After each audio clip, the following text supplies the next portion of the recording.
Hello guys. तो आज हम शॉपिंग चैप्टर की ग्रामर का पार्ट 2 पढ़ेंगे। आज की क्लास में हम पढ़ेंगे कि अगर आप इफ़ यू वांट टू से, अगर आप कहते हैं कि this book, that watch and और भी कुछ, that table, that chair, this purse, ये you can use कोनो, सोनो एंड अनो टुगेदर विद अ नाउन। मतलब दिस बुक, दैट वॉच या फिर और भी कुछ आप मांगेंगे तो आप इसकी जगह कोनो, सोनो, अनो यूज़ करेंगे और इसी के साथ आपको नाउन का यूज़ करना होगा। नाउन के बिना ये नहीं बोले जाएंगे वर्ड। जैसे एग्जाम्पल है, कोनो तोकिवा एकुरा देसुगा। मतलब कोनो के बाद एक नाउन आया है, तो कि मतलब वॉच। मतलब कि how much is this watch. Watch noun है, कोनो के बाद नाउन आया। मतलब कि आपको ये याद रखना है कि कोनो, सोनो, एनो जब भी आप यूज़ करेंगे उसके बाद नाउन ज़रूर लगा होना चाहिए। फिर देखिए सेकंड एग्जाम्पल है, सोनो तोकिवा सांजन देसुगा। तो उसने कहा दैट वॉच, जो हमारे हाथ में है, उसने कहा दैट वॉच इज़ 3000 येन। उसने पूछा, ये वॉच हाथ में रख के पूछा कि ये वॉच कितने की है, तो उसने कहा कि ये वॉच 3000 येन की है।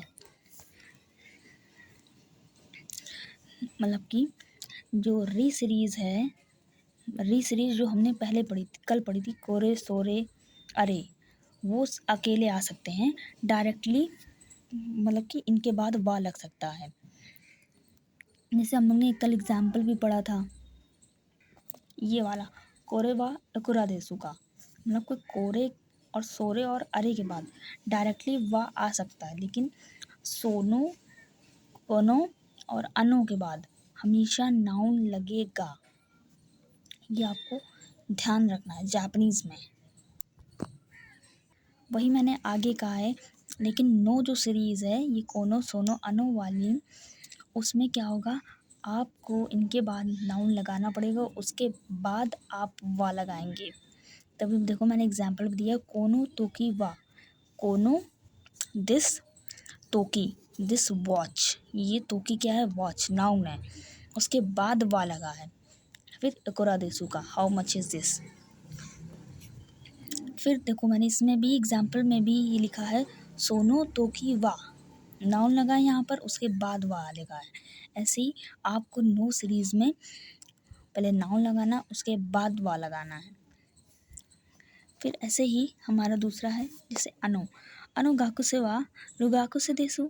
मतलब कि दैट स्टूडेंट, जब जैसे हम दो फ्रेंड्स बात कर रहे हैं, एक ये है एक ये है, मान लो एक ये, तो मान लो तीसरा यहाँ पर खड़ा है, तो हम दोनों कहेंगे कि अनु गाकू से वा रुगाकू देसु। मतलब कि दैट स्टूडेंट जो यहाँ खड़ा है वो एक इंटरनेशनल स्टूडेंट है क्या, ये दूर वाले के लिए कहते हैं हम लोग अनु।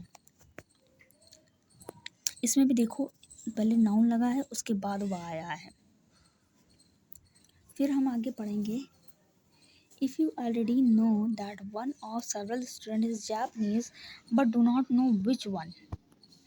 मतलब कि जब पता हो कि हाँ कि इनमें से कोई एक बच्चा जापानीज़ है, लेकिन आपको पता नहीं है कि कौन सा बच्चा जापानीज़ है, तो आप कहेंगे दोनों गाकू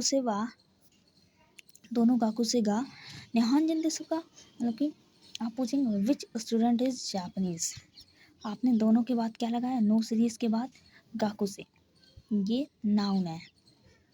मतलब नाउन, नो सीरीज़ के बाद नाउन आएगा, डायरेक्टली वा नहीं लगेगा। ये आपको मस्ट है कि याद ही रखना है। तो ये रही हमारी आज की क्लास, इसको पढ़िएगा। अगर ना समझ में आए तो एक बार फिर दोबारा स्टार्टिंग से पढ़िएगा, आपको समझ में आ जाएगी। तब तक के लिए thank you. Like share and subscribe my video.